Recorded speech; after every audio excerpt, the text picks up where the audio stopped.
Your Honor, she's just a blogger, my ex-husband argued. No stable income. I should have full custody. My phone lit up. The Forbes reporter's text was visible. Congratulations on making the 30 under 30 list. Your media company's $2.8 million revenue is impressive. The judge asked to see my phone. My ex-husband's lawyer started sweating because he knew what his client didn't, that his opposition research had catastrophically failed to uncover the empire I'd built while Trevor was busy cheating with his CrossFit instructor. The Honorable Judge Patricia Hawthorne adjusted her reading glasses, studying my phone screen with the kind of intensity usually reserved for examining forged documents. The courtroom fell silent except for the nervous tapping of Trevor's Italian leather shoes against the linoleum floor, shoes I'd bought him 3 years ago when I still believed marriage meant something. Ms. Martinez, Judge Hawthorne said slowly, her voice carrying across the courtroom like thunder before a storm. Would you care to explain why Forbes is congratulating you on revenues of $2.8 million when your financial disclosures indicate an annual income of $42,000? Part 1. The question hung in the air like smoke from a fired gun. I felt everyone's eyes on me, Trevor's wide with shock, his lawyer Richardson's narrowing with calculation, my own attorney Sarah's carefully neutral. But with the ghost of a smile playing at her lips. Even the court reporter's fingers had paused above her keys, waiting for my answer. Your Honor, I began, standing despite my shaking knees, I believe there's been a misunderstanding about the nature of my work. A misunderstanding? Trevor burst out, his perfectly styled hair actually moving for once. Mia, what the hell is this? You told me you wrote mommy blog posts about diaper reviews. Judge Hawthorne's gavel came down once, sharp.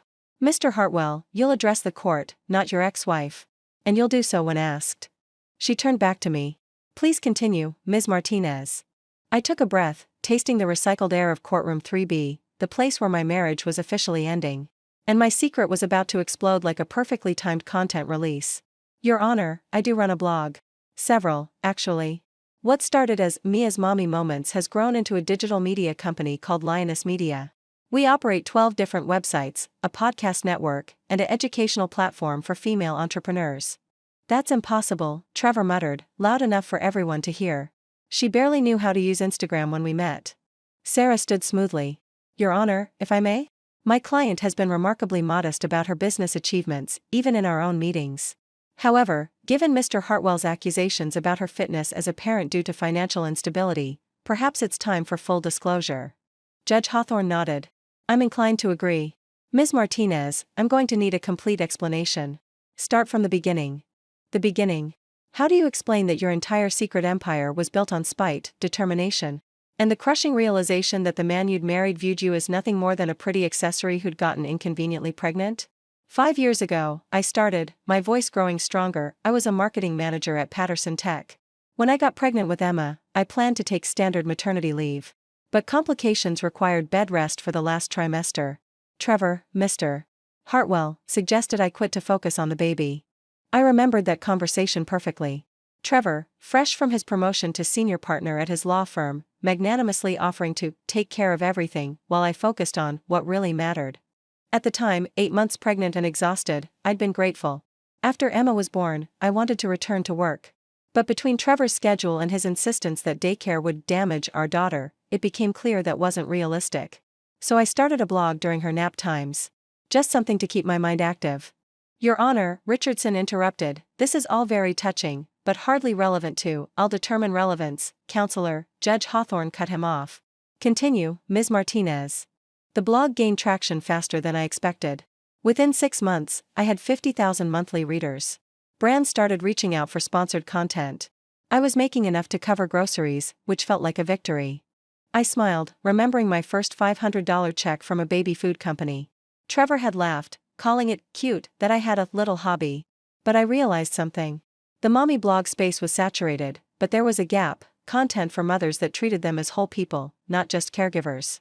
So I launched a second site focused on career reentry after children. Then a third about financial literacy for women. Each one targeted a different need I'd identified in my audience. Trevor was staring at me like I'd grown a second head. In 7 years of marriage, he'd never once asked about my work beyond, how's your little blog thing going? The answer was always fine, because explaining felt pointless when he'd already dismissed it. By year 2, I continued, I was managing 5 sites and had hired my first virtual assistant. I incorporated as Lioness Media LLC, opened a business bank account, and started treating it like the company it was becoming. I reinvested everything back into growth, better hosting, professional design, freelance writers, eventually full-time employees. Employees? Trevor choked out. You have employees? Sarah shot him a withering look. Perhaps if Mr. Hartwell had shown any interest in his wife's career, this wouldn't come as such a shock. Your Honor, Richardson stood, my client was under the impression that his wife was just a blogger, Judge Hawthorne finished. Yes, we established that. Ms. Martinez, please continue. I pulled out a folder I'd kept hidden until now, spreading documents across the table. These are Lioness Media's financials for the last 3 years. Year 1, $340,000 in revenue. Year 2, $1.2 million. Year 3, $2.8 million. We're projected to hit $4 million next year. The silence in the courtroom was deafening. Trevor's face had gone from red to white to an interesting shade of green. Richardson was furiously scribbling notes, probably calculating how badly he'd miscalculated this case. The $42,000 I reported, I explained, is what I paid myself as salary. The rest was reinvested in the business or kept in the company accounts. I've been building something sustainable, not just cashing out for short-term gain. Why? Judge Hawthorne asked, and for the first time, her stern expression showed genuine curiosity. Why hide this from your husband? It was the question I'd been dreading and expecting in equal measure. I looked at Trevor, really looked at him for the first time in months. His handsome face, the one that had charmed me at a tech conference 8 years ago, was twisted with emotions I couldn't quite read. Betrayal? Anger? Shame? Because, I said quietly, every time I tried to share successes, they were minimized. When I mentioned hitting 100,000 readers, Trevor said it was nice that housewives had hobbies now. When a major brand wanted to partner with me, he worried it would interfere with dinner plans. When I suggested getting a nanny so I could attend a digital marketing conference, he accused me of abandoning our daughter. That's not, Trevor started. I have the texts, I said simply. Would you like me to read them? Richardson put a hand on Trevor's arm, silencing him. So I stopped sharing, I continued. I built my empire during nap times, after bedtime, in the margins of the life Trevor deemed acceptable. I attended virtual conferences with Emma on my hip. I took client calls from the park. I wrote content at 4 a.m. before anyone woke up. And yes, I hid the true extent of it, because it was easier than fighting about every decision. Judge Hawthorne turned to Trevor. Mr. Hartwell, were you aware your wife was running any kind of business? Trevor straightened his tie, a nervous gesture I knew well. I knew she had her blog. She'd mention it sometimes. But $1 million company? Employees? How was I supposed to know? By asking, Judge Hawthorne said dryly. By showing interest. By viewing your wife as a partner rather than a dependent. But we're getting ahead of ourselves. Ms. Martinez, this Forbes recognition, tell me about that. I pulled up the email on my phone, handing it to the bailiff to pass to the judge. Forbes 30 under 30 in media. They've been tracking Lioness Media's growth for the past year. The official announcement goes live tomorrow, but they sent courtesy notification today. Of all the days, Sarah murmured beside me, and I had to suppress a smile. The timing was coincidental, but it couldn't have been more perfect if we'd orchestrated it. Your Honor, Richardson finally found his voice, this changes the financial landscape of the divorce settlement. We'll need to reassess. What this changes, Judge Hawthorne interrupted, is the custody discussion. Mr. Hartwell, you've spent the last hour arguing that your ex-wife is financially unstable and therefore an unfit primary parent. You've presented yourself as the stable provider. Would you care to revise your position? Trevor looked like a man watching his carefully constructed case crumble. Which, of course, he was. Your Honor, I had no idea. Mia never told me, because you never asked, I said, surprising myself with the steel in my voice. 7 years, Trevor. 7 years of, how was your day? Answered with, how's the blog thing? 7 years of you scheduling dinners with partners and their wives where I was introduced as Trevor's wife, she stays home with Emma. 7 years of being invisible in my own marriage. That's not fair, Trevor protested. I was working. So was I. The words exploded out of me. I was working while breastfeeding. Working while you golfed with clients. Working while you had drinks with the CrossFit instructor who apparently does more than train your abs. The last part slipped out before I could stop it. Trevor's face went scarlet. Your Honor, Richardson said quickly, infidelity isn't grounds for. No, Judge Hawthorne agreed, but it does speak to character. And character is very much relevant in custody determinations. My phone buzzed again. Another text, this time from my COO, TechCrunch wants to do a feature on Lioness Media. Also, Sophia just closed the Nordstrom partnership. $500,000 deal. I showed it to Sarah, who couldn't quite suppress her grin. Your Honor, Sarah said, may we request a brief recess? Given these revelations, I believe Mr. Hartwell and his counsel might benefit from time to reconsider their position on custody arrangements. Judge Hawthorne looked at the clock. We'll take 30 minutes. But let me be clear, when we return I want full financial disclosure from Ms. Martinez, and I want to hear from Mr. Hartwell about why this court should entertain his claim that a successful businesswoman is somehow less capable of parenting than a man who didn't notice his wife built a media empire in their living room.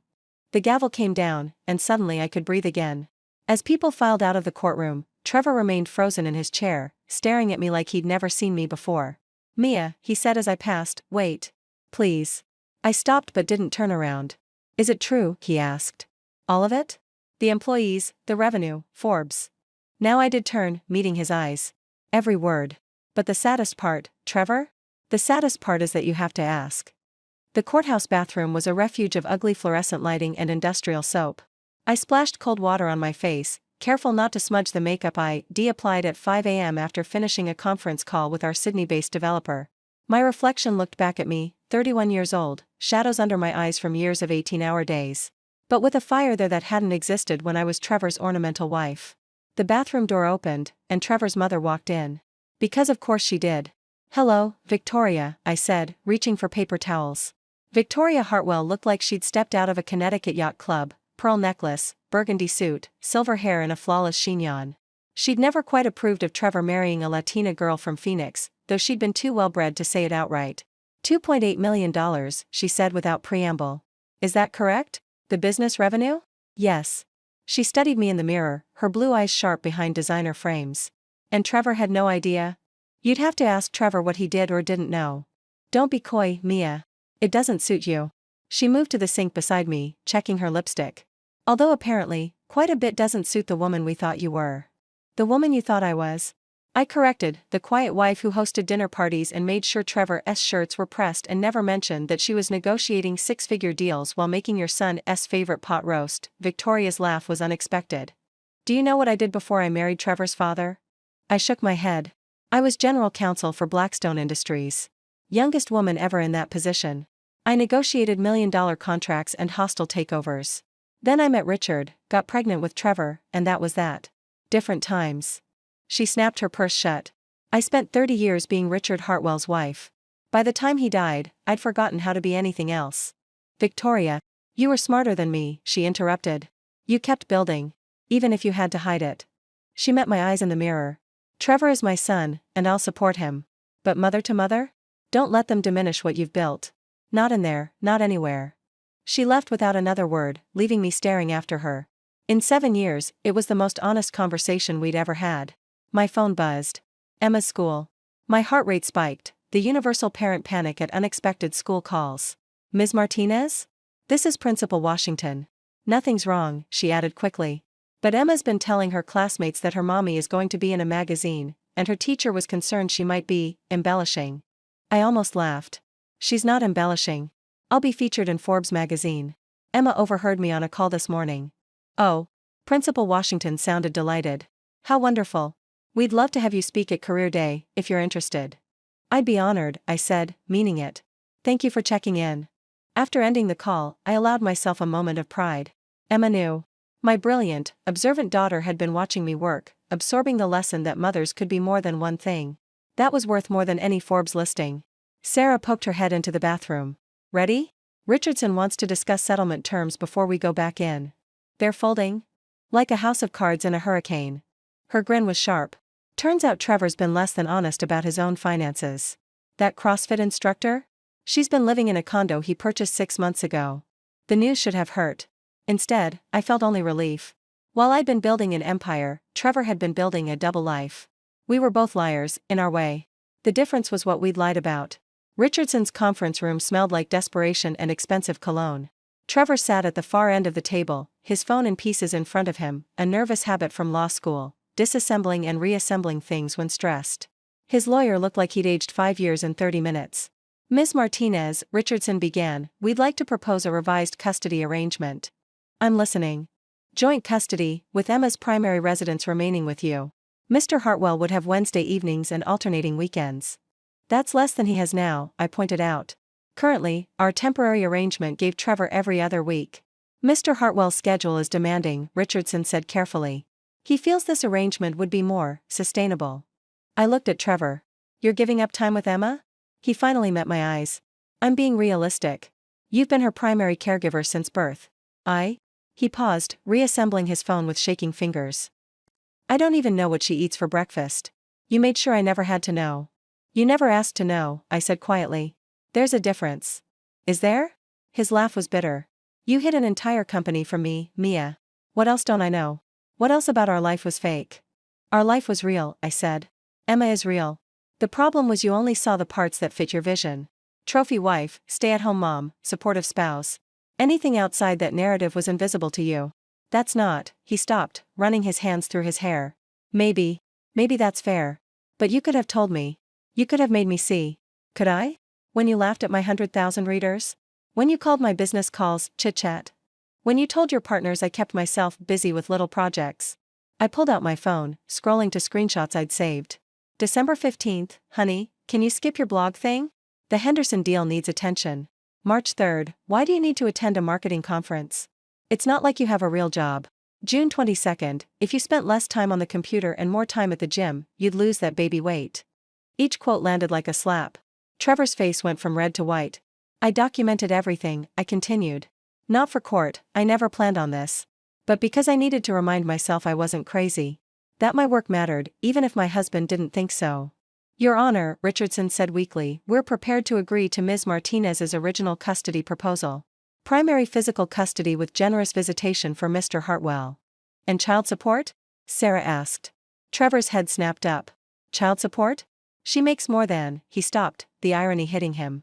The woman he'd called financially unstable was worth nearly $3 million. Based on California guidelines and both parties' incomes, Sarah continued smoothly, Mr. Hartwell would owe approximately $3,200 per month. That's acceptable, Richardson said, looking like he'd swallowed glass. We spent the next 20 minutes hammering out details, pickup times, holiday schedules, decision-making authority. Trevor agreed to everything with mechanical nods, his earlier fight completely gone. When we finished, he stood abruptly. I need air, he muttered, leaving the room. Richardson began gathering papers. Ms. Martinez, for what it's worth, you've built something impressive. My daughter reads one of your sites, returning to remarkable, I think. That's one of ours, yes. It helped her go back to law school after her twins were born. She quotes your articles at family dinners. He smiled ruefully. I should have done better research. After he left, Sarah and I sat in companionable silence. You know what the ironic part is? I said finally. I would have given it all up. In the beginning. If Trevor had just seen me, really seen me, I would have folded the company and gone back to corporate life or been the wife he wanted. But he made me invisible, so I became invisible. And in the shadows, I built something he couldn't diminish. Thank God for toxic masculinity, Sarah said dryly. It creates the best entrepreneurs. Back in the courtroom, Judge Hawthorne reviewed our agreement with efficient approval. This seems equitable. Ms. Martinez, I have some final questions about your business structure. For the next hour, I laid out everything, the holding company, the subsidiaries, the international contractors, the revenue streams. I explained our pivot to educational content, our subscription model, our expansion into podcasting. Judge Hawthorne asked sharp questions about scalability and sustainability, showing a business acumen that shouldn't have surprised me but did. You've built this entire infrastructure while being the primary caregiver for a young child, she summarized. That's remarkable. I had help, I admitted. Virtual assistants, freelancers, eventually employees. But yes, I was present for every milestone, every school event, every sick day. I just worked around it. Like millions of mothers do, Judge Hawthorne said. The difference is you monetized it brilliantly. She turned to Trevor. Mr. Hartwell, do you have anything to add? Trevor looked smaller than I'd ever seen him, this man who commanded courtrooms and boardrooms with equal ease. No, Your Honor. I agree to all terms. Very well. I'm granting the divorce decree with the custody arrangement as specified. Ms. Martinez will maintain primary physical custody. Mr. Hartwell will pay child support as calculated. She paused. Mr. Hartwell, a word of advice? Your daughter is watching. She's just learning what to expect from the men in her life based on how you treat her mother. Do better. The gavel came down one final time. Just like that, 7 years of marriage ended with a sound that echoed through the courtroom. Outside the courthouse, the October sun felt too bright after the fluorescent cave of family court. Trevor waited by the steps, hands in his pockets. Mia. I stopped, adjusting my bag. Trevor. I'm sorry. The words came out rushed. Not just for CrossFit Christine. For all of it. For not seeing you. For making you feel like you had to hide. For being the kind of husband who made his wife build a secret empire just to feel valued. I'm not blameless, I said. I could have fought harder to be seen. I could have insisted. Instead, I chose deception. You chose survival, he corrected. I wish I'd known the woman who could build what you built. I think I would have liked her. You did know her, I said sadly. You just didn't notice her. He nodded, accepting the hit. Can I ask you something? The business, when did you know it was real? When did you know you'd made it? I thought about it.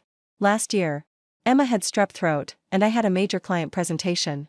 I did the entire pitch from her bedroom, muted when she coughed, closing deals between doses of antibiotics. We signed a $400,000 contract, and I realized I'd built something that bent around my life instead of breaking it. That's when I knew. And I never even knew you were sick that week, Trevor said quietly. God, Mia. How did we get here? One invisible day at a time, I said. A car pulled up, Sarah's sensible Honda. That's my ride. Trevor, be good to Emma. Be present. Ask about her breakfast preferences. Learn her teachers' names. Don't make her invisible too. I won't, he promised. And Mia? Congratulations. On Forbes. On everything. You deserve it. I climbed into Sarah's car without answering. Some things were too late to matter. Home? Sarah asked. Office first, I said. I have a company to run. As we drove away from the courthouse, my phone lit up with notifications. The Forbes article was live. My email exploded with interview requests, partnership inquiries, and messages from women who'd found themselves in my content. 3 major VCs wanted meetings. The Today Show hoped I could appear next week. But the message that mattered most was from Emma, sent from her school iPad. Mrs. Johnson says you're gonna be famous. Can we still have pizza night? Always, baby, I texted back. Every Friday, forever. Because that was the truth Trevor never understood. The empire wasn't built in spite of motherhood, it was built because of it. Every article about finding yourself after kids, every resource for women re-entering the workforce, every piece of content about valuing your own dreams, it all came from the fierce love of a mother who refused to disappear. The Forbes headline read, From mommy blogger to media mogul, how Mia Martinez built a $2.8 million empire during nap time. But I knew better. I built it in the margins, in the shadows, in the spaces where invisible women have always worked magic.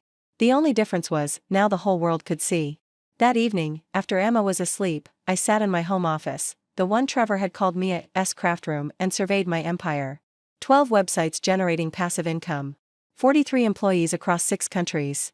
Educational courses that had helped thousands of women start their own businesses. A podcast network reaching millions. My lawyer's final words echoed, you know you can afford much better representation than me now. You believe the invisible woman, I'd replied. That makes you priceless. Tomorrow, I'd wake up to a new reality. Interviews, expansion plans, the weight of being suddenly visible.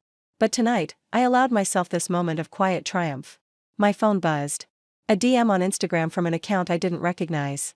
The profile pic showed a woman about my age, tired eyes but smiling. Hi Mia. You don't know me, but I've been reading your content for 3 years.